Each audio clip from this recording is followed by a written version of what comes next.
তদারকির মাধ্যমে সকালে রাজধানীর মগবাজারের কেন্দ্রীয় কার্যালয়ে সমসাময়িক বিষয়ে সংবাদ সম্মেলন করে লিবারেল ডেমোক্রেটিক পার্টি এলডিপি। এতে বক্তব্য রাখেন দলটির সভাপতি কর্নেল অলি আহমদ। না থাকলে এ সময় অন্তর্বর্তী সরকারের অবস্থা ভালো না উল্লেখ করে অলি আহমদ বলেন, এই সরকারকেও পালাতে হতে পারে, তাই সরকারকে সঠিক সময়ে সঠিক সিদ্ধান্ত নেওয়ার পরামর্শ দেন তিনি।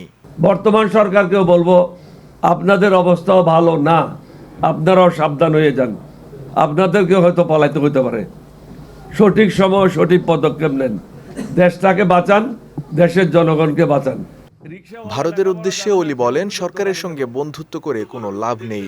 সরকার আসবে, সরকার যাবে, তাই এদেশের জনগণের সঙ্গে বন্ধুত্ব করতে হবে। সরকারের সাথে বন্ধুত্ব করলে কোনো লাভ হবে না। সরকার আসবে, সরকার যাবে, জনগণের সাথে সম্পর্ক করেন। ভারতের পেঁয়াজ এবং চাউল ছাড়া দিব্যি ভালোই চলছে বাংলাদেশ, কোনো অসুবিধা তো হচ্ছে না। ভারতের মুরগি ছাড়া তো বাংলাদেশ চলছে, ভারতের গরু ছাড়া তো বাংলাদেশ চলছে। সুতরাং ভারত থেকে আর গরু, মুরগি, আন্ডা এগুলি আনার কোনো প্রয়োজন নাই, চাউল আনার প্রয়োজন নাই। বিকল্প রাস্তা খুঁজে নেন, পেঁয়াজ আনার দরকার নাই, নিজের দেশে উৎপাদন বাড়ান।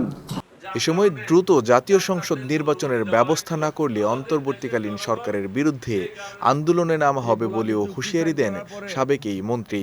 দেশের মানুষকে মুক্তি দেন। মানিক মোহাম্মদ ওমর, বিজয় টিভি, ঢাকা। করে দোজখের দিকে যাওয়ার জন্য চেষ্টা করেন না।